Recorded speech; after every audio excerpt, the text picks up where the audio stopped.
Hey guys, welcome back. So we're off on a bit of a drive today, off to Eurimbula National Park. It's a turn-off's only about 5k's before you get to the Reef Caravan Park where we're staying. Again, which is only about 5 minutes drive before Agnes Waters on the main road coming in. And you got this turn-off and it takes you down to this really nice national park where you camp on the beach.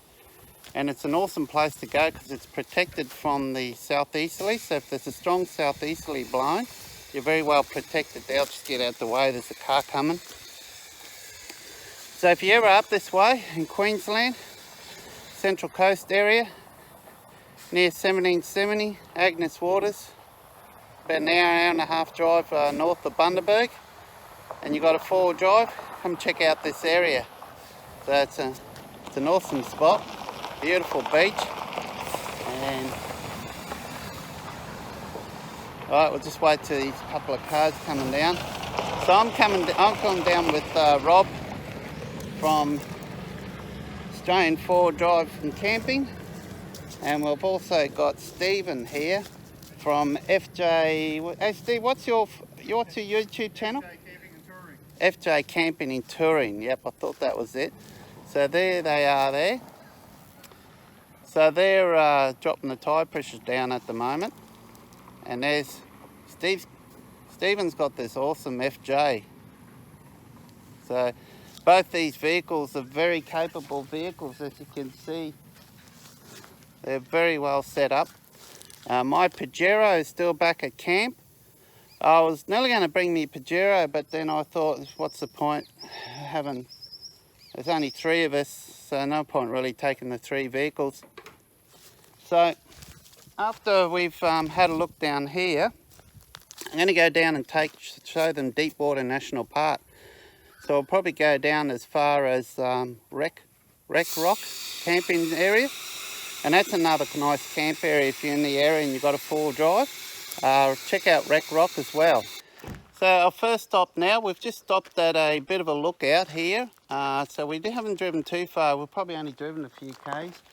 And you can see there's a nice little table and chair, like a picnic table here. But there's a walking track just up here, you see there, that goes to a lookout.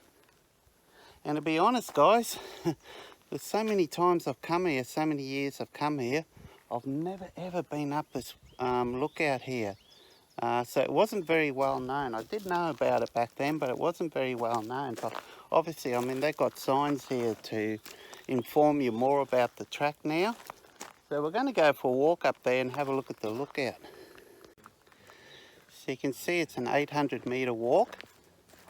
And there's the walk, so it's going uphill. So it's going to be a little bit of a slog, but we'll be right. Check this out. So we haven't gone too far. You can see Rob and Steve down there. So the car park's just there. But then now they've got these little stepping stones going up. That's cool. Best part I love about this, what goes up must come down. There we are. Bit of a... I wouldn't say it's 800 metres. The sign says it's 800 metres, possibly 800 return. But there's the awesome lookout, guys. So it's really nice. So I'll flick the camera around and show you. We should all walk up here and I'll just hold my camera out. And then we'll go, woo, and then we'll show a cut into a phone. See, there you go, guys. Here's the lookout.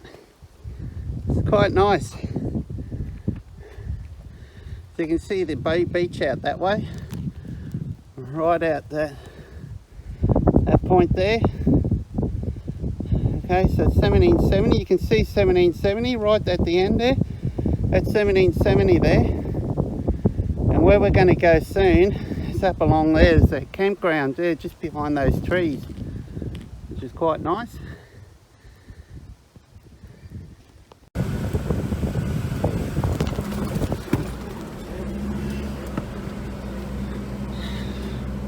I thought thought I'd show you this video. So we're on the way driving to the National Park campground at Eurimbula, and it's quite nice here because it's reminds me very much of the inland tracks on Fraser Island, on some of the tracks there.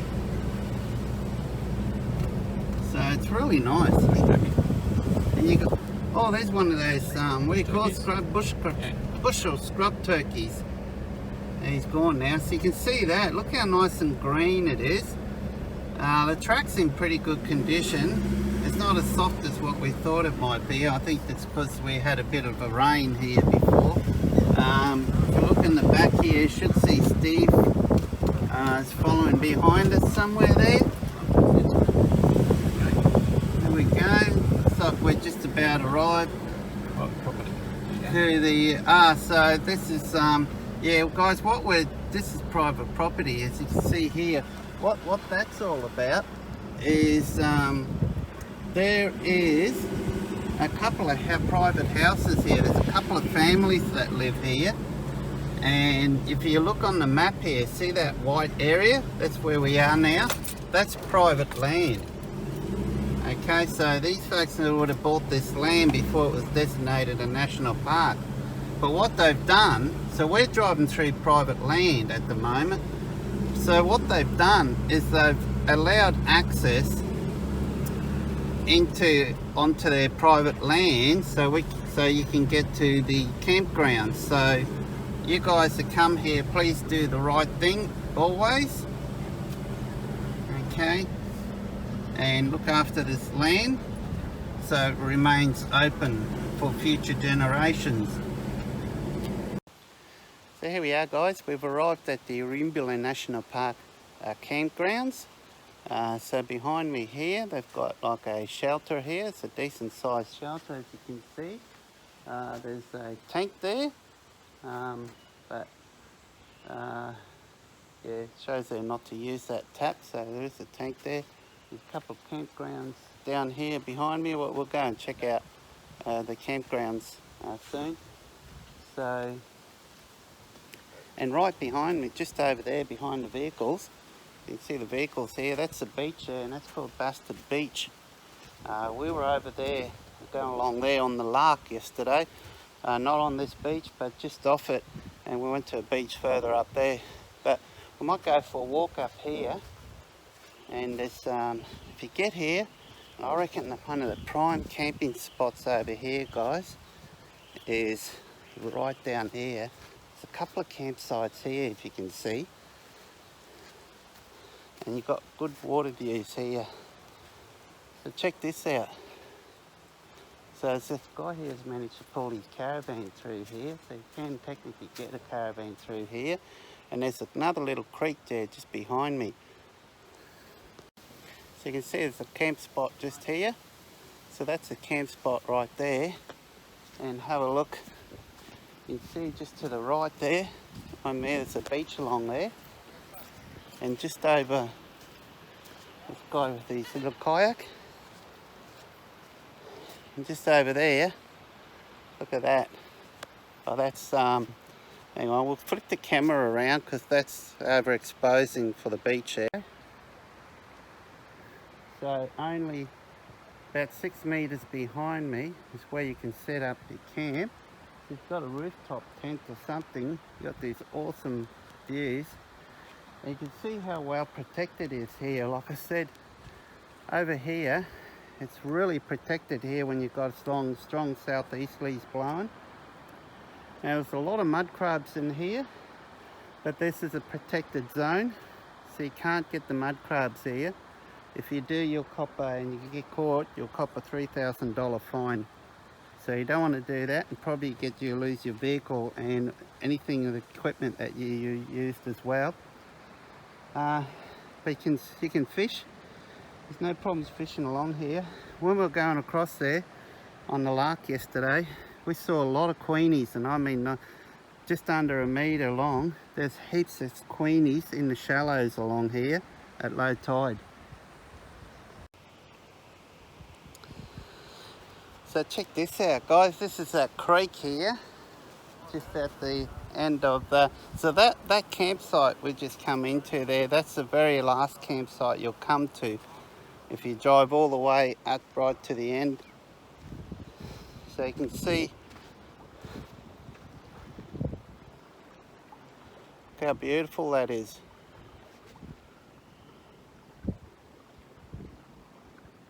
So what we'll do, we'll just flick the camera. Let's take you on a little bit of a short walk through here. Lots of erosion along here.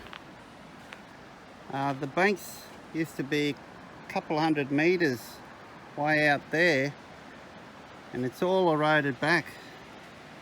So I'd say when I used to come camping here a lot, back 20 years ago, I would have been way back there in the water, somewhere along there. So this is all eroded back. So you can see all the trees where they've collapsed, and so it's forever changing here. So here's Rob from Australian Camping and Forward Drive. He's got an awesome YouTube channel. If you check him out, he's going to put his drone up shortly and get some awesome footage. And we got Stephen here from FJ Cruising. The FJ Cruising, he's concentrating now. Yeah, sorry Phil. Yeah, just going to put my drone up and show you my subscribers a bit of a fly around. Yeah, so what you'll see now is going to be on Stephen's YouTube channel. So he's got a drone up as well. Guys, I've got a drone, but I didn't bring it here. I've got an old DJI Phantom 3 Pro. So here's the beach. Show you the beachfront along here. And it goes right around the point. That there, what you see there, all along there, right there, the end of the tip of my finger, that's 1770, guys. So you're pretty close to Agnes Waters in 1770, although it's not like it's a quick drive. You've got that 4-drive track to get through though, but it's not too bad. So, and there, remember I mentioned the, if it's somewhere just there, I think you can see the, like that's part of the private residence on that private land that I mentioned that we drove through. So there's 2 families that live here, that own that land. And where we were yesterday, we went on the Lark and we went right out there, and somewhere way out there we pulled up and had lunch on the beach beside the Lark. They had chairs set up for us, and we sat down on the chairs under a big shady tree. And all through here there's a whole bunch of queenies all through here, metre long, under a metre. We saw heaps of them yesterday, guys. Not only the drones, look at this, that's the Lark. That's what we went on yesterday. See if I can zoom in on this a bit. Okay, I'll try to zoom in. So we went on that yesterday, and this will be the same tour they're doing today, the following day that we done yesterday.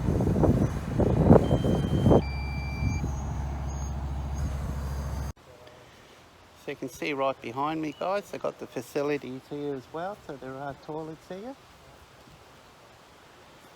which is a good thing. We've left the Eurimbula National Park campground, and we're actually probably about halfway to, what's it called again? Middle Creek. So we're going for a drive. I used to come here a lot to Middle Creek years, probably back 20, 30 years ago, and the track's a lot more, a lot better than what it used to be back then. So this is, looks like it's regularly graded here. But we'll come back and show you what the Middle Creek area looks like once we get to it. So here we are, guys. First time in about something between 20 and 30 years since I've been here. Let me tell you, it's changed a lot, as suspected. You imagine that 20, 30 years, how much erosion there would have been. When I used to come here, there was no designated campsites or anything. We used to drive right down to the creek along the water's edge, and you'll find a flat sandy spot right down the end, and you're actually camping right on the water's edge.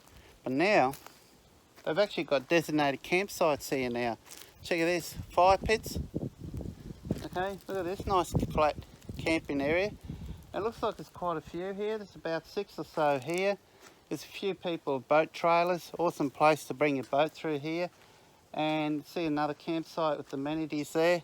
And there's also toilet blocks up there too. So there was never any toilet blocks here. So it's it's like a boat ramp there. So I'll flick the camera around and show you the campground. So check this out. You bring your firewood in, but don't do what these guys doing. Look, they brought their cans in. Look at the rubbish in here, guys. Okay, we've got to respect the bush. Look at that. Alright, so these idiots come down here and left all their empty cans in here in the fire, just threw it in the fire. There's one of those scrub turkeys, bush turkeys, whatever you call them, coming up to visit us. There's Stephen there. How you going, Phil? Good, how you going? I was Good. just thinking the same thing. I was looking at this. Yeah. And Here we go. respect the turtles and respect the bush. And, you know, this is a 4-wheel drive track to get here. And you come down here, there's only people that drive these vehicles that can get here. Mm. And look at the rubbish around here. There's Yeah. blue plastic bags over here. There's rubbish over there.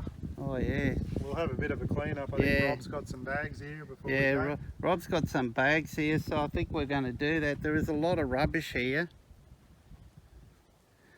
It's sad to see things like that can eventually close places like this. So let's have a look up here. So you can see over there, you go up the steps, and I can just barely make it out. I don't know if you can make it out, but just in there's the toilet blocks, and they look very similar to the toilet blocks that we saw at what's it called, Eurimbula National Park. So there's Middle Creek. There's a few guys, looks like you're camping over there, right down the end there. And good spot, if memory serves me right. Get back to me. Memory serves me. We used to come down here years ago with the runabout on the back of the trailer, a little tinny, and we used to chuck all our camp gear on the tinny. And we used to leave our vehicles securely locked up here, didn't leave anything inside the vehicle. And we used to run up about, it was about 3-4 hours, depends on the tide. You had to do it on dead low tide, high tide, sorry, you had to pick your tides. And we used to run up through all the creeks up here and get up to Pancake Creek. And we used to go up there and camp there for anywhere up to a week. And that was magic. We did that heaps back then. So there's Rob's vehicle that we've been riding in, his Ranger. And you can see it's quite a nice little shady camping spot here. Don't mind that camping spot. You sit here with your rooftop tent overlooking the water there, but there's a few midgies here, guys. Even though there's a bit of a breeze blowing through here, they're starting to get a hold of me, eh? So you want to be prepared if you come camping here for the midgies. So you can see it is National Park. Okay, so you guys coming here, leaving this rubbish here? No. That is disgusting, absolutely disgusting behaviour. Now we're going to have to clean this now. So we shouldn't be following people, cleaning people's rubbish. So no dogs allowed here, camping. Quite disgusting. Check out Stephen's FJ. Look at that. Look at that awesome bull bar, guys. FJ Cruiser. She's a beauty, this one. It's he's got the solar panels up there on the roof rack. So it charges the batteries as he's driving along. He's got a nice setup. And there's Rob's setup. Australian camping in 4-wheel drive. He's got an awesome setup as well. Up the top, some of you might know what that is. That's the Drifter Stockton Wildland. Is it? They're called Wildland, aren't they? Rooftop tent. Good value then. Probably the best value rooftop tent in Australia, I'll have to agree. Would you agree, Steve? I reckon it is, yeah. Yeah, that by far the best value rooftop tent in Australia. That only weighs 52 kilos, by the way, guys. You guys watching my Instagram channel, that's 52 kilos. It's from a company called Drifter Stockton here in Australia. And the beauty with this, it's got a flat roof on it. If you look around there, it's flat on it, and you can see the roof bars. This here, that there, can carry 100 kilos. You can put 100 kilos on top of that, okay, on that. It's aerodynamic. You can see how aerodynamic shaped it is. Sits up in less than a minute. I've filmed reviews on this. If you go on my YouTube channel, which is just my name, you go and do a search on that, you'll see a review on this. So go check that out. And you can carry 100 kilos on the top, so you won't lose access to your rooftop, your storage space up the top. But bear in fact, you gotta consider your maximum that you can carry on your roof back. Well, my example, my vehicle, if I had that, the maximum I can have on mine is 110 kilos, so that weighs 52 kilos. So take off the 52 kilos, add a few kilos for the roof bars. So what they get, that'll allow me to store up to 40 kilos on the top if I have that. A lot of people mount the solar panel on the top of that as well. So check them out, guys. They're available at Drifter. If you go to www.drifter.com.au, and they're the Wildland rooftop tent. They're Wildland, that's what it's called, eh Rob? Yeah, right. Wildland. Nice. Yeah, so check that out. Plastic in there, all sorts of things. It's just disgusting. Rob's just coming over now with the Respect the Bush bag. Yeah. And I think I might have some gloves in the car, and we might clean it up a bit, but around the campsite here you can see plastic lying all over the place. This is why camps are getting closed down. Exactly right. And there's no use owning one of these No. if you can't come down and camp down here. Exactly right. You need to look after the bush and don't do things like that. I mean, if you want to leave beer cans, take them with you. Take them with you. Don't leave your rubbish behind, guys. That's why we've got these. You can get them at Drifter, or you can come into the Brendale store as well. And yeah, so what's happened is Buck, myself, and there's other mobs as well. So you've got the 4-wheel drive, 24/7, and I think Snatch Clothing and places like that. They've all made donations to actually get these things produced as well for us. Yeah, Fulcrum suspension I think as well. So there's a number of them in Safari. I think there's some of them in there. But anyway, so the purpose is it's Respect the Bush. So I believe this is Luke's niece, if I remember right. Yeah, and so she was there with Luke one day and talking about, you know, can I get something to pick up the rubbish with? So that's where the bags came from her. And they got little squares down the bottom there, so as you've done a clean up, you just mark one off. So it's in 2 in 2 out. You take one bag in for you and your rubbish, and take another bag in to collect rubbish while you're out there as well. Hey, so that's how what it's all about. And yeah, we're gonna do a clean up here now. I've got a couple of bags for the guys, and we'll do a clean up while we're here. No worries. What do you reckon, Phil? Yeah, good. Yeah. So Let's do it. We'll clean up around here, clean up all this rubbish. It's just, it sort of breaks your heart a little bit. Like, Yeah, it does. it's just like you drive all the way out here, you spend your money on your cars, and you see this, and then the rangers or whatever come out here, and they'll just close the place down. Yeah, shut it down. So there'll be no camping here anymore. It might be maybe just a boat ramp. That's all it'll end up being. So. Yeah. All right, guys. Yeah. Okay, we'll get onto it, and might put a few pictures up or something and show you what we've done. Exactly right. Stuff. Make sure you got some gloves with you. There's glass in some of this stuff, so you just got to be careful. We found a bit with really sharp nails, screws sticking up, you know, sitting in the sand. You know, for a kid to run on that, that wouldn't be good either, eh? So yeah, so we almost filled up 2 bags, or 1 bag. We've still got a bit more in one other bag that we'll try and fill up. And but yeah, get behind the program, guys. If you're young, come into Drifter Brendale, we'll give you a free bag. You know, if you're a bit older, donation towards the bag really helps us out, so we can keep this going.